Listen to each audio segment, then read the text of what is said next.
আমার এই ছোট্ট সংসারে সকাল থেকে সন্ধ্যা অবধি ঘরের সব কাজ আমি সব সময় গুছিয়েই করার চেষ্টা করি। আমার কাছে মনে হয় যখনকার কাজ তখনকারই করে ফেলা ভালো। একটু যদি আলসামি নিয়ে শুয়ে বসে থাকি তাহলে একদম কাজের পাহাড় জমে যায়, আর সেই পাহাড় সমান কাজগুলো আমার একার হাতেই করতে হয়, তখন অনেক বেশি প্যারা খেতে হয়। আসসালামু আলাইকুম, সবাই কেমন আছেন? আলহামদুলিল্লাহ ভালো আছি, সুস্থ আছি। এই যে সকাল সকাল উঠে সবার আগে ছোট ছেলের নাস্তাটা বানিয়ে ফেলছি। ওকে আমি এই তো একটা ডিম দিয়ে পাউরুটি ভেজে নাস্তা করতে বসিয়ে দিয়েছি। এই দিক দিয়ে আমি খিচুড়ি বসিয়ে দিয়েছিলাম। ফ্রিজে একটু মাংসের তরকারি ছিল, সেইটা দিয়েই ঝটপট করে খিচুড়ি বসিয়ে দিয়েছি। এখন খিচুড়িটা খাওয়ার জন্য আমি এখানে বেগুন ভাজি করে নিব। আমার বাসায় ভুনা খিচুড়ির সাথে বেগুন ভাজা হলে আর কিচ্ছু লাগে না, এইটা দিয়েই সবাই মজা করে খিচুড়ি খায়। তো এই তো বেগুনটা ভেজে নিব। এই দিক দিয়ে আপনাদের ভাইয়া খুব তাড়াহুড়া করতেছে, তো আমি এখন তাকেও নাস্তা দিয়ে দিচ্ছি। সকালের নাস্তায় ওই যে খিচুড়ি রান্না করেছিলাম সেটাই দিয়ে দিচ্ছি।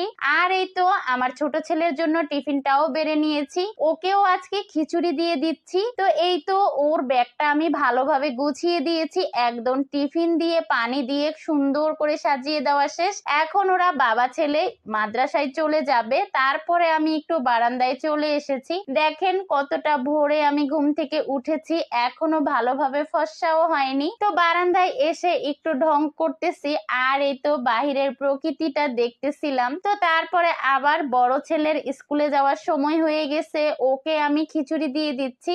আর ওর টিফিনের জন্য আমি একটু আম কেটে দিয়ে দিব। তো এই তো আমগুলোকে কেটে নিচ্ছিলাম। আম কেটে তারপরে এই আমের সাথে একটু লবণ মরিচও দিয়ে দিতে হবে। এই আমটা একটু টক ছিল, সেই জন্য এই আমটার ভিতরে আমি লবণ মরিচ দিয়ে একদম মাখিয়ে দিচ্ছি। আর লবণ মরিচ দিয়ে এই আমটা খেতে কিন্তু অনেক বেশি মজা লেগেছিল।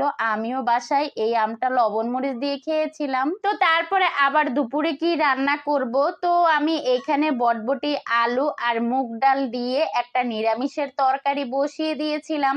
এখন নিরামিষের তরকারিটা একটু বাগার দিয়ে নিব। তো এই তো ফোড়ন দিয়ে তারপরে এখানে পেঁয়াজ রসুনটা দিয়ে একদম লাল লাল করে ভেজে নিচ্ছি। তারপরে এখানে নিরামিষের তরকারিটা ঢেলে দিচ্ছি। আর আজকের এই নিরামিষের তরকারিটা অনেক বেশি মজা হয়েছিল।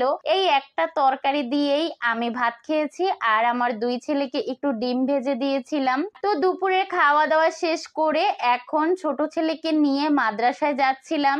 আর এই তো আমি সব সময় যখন বের হই তখন এই চুড়ির দোকানের সামনে দিয়ে গেলে আমি এইখানেই আটকে যাই। আমার কাছে চুড়ি অনেক বেশি ভালো লাগে, আমার ইচ্ছে করে সব সময় হাতে চুড়ি পরে থাকি। তো আমি এই দোকান থেকে প্রায় সময় রেশমি চুড়ি কিনে থাকি। আজকেও এখান থেকে এক মুঠ রেশমি চুড়ি কিনে নিলাম। তো আজকের ভিডিওটা আমি এখানেই শেষ করছি। এতক্ষণ ধৈর্য ধরে ভিডিওটা দেখার জন্য ধন্যবাদ সবাইকে। আসসালামু আলাইকুম, আল্লাহ হাফেজ।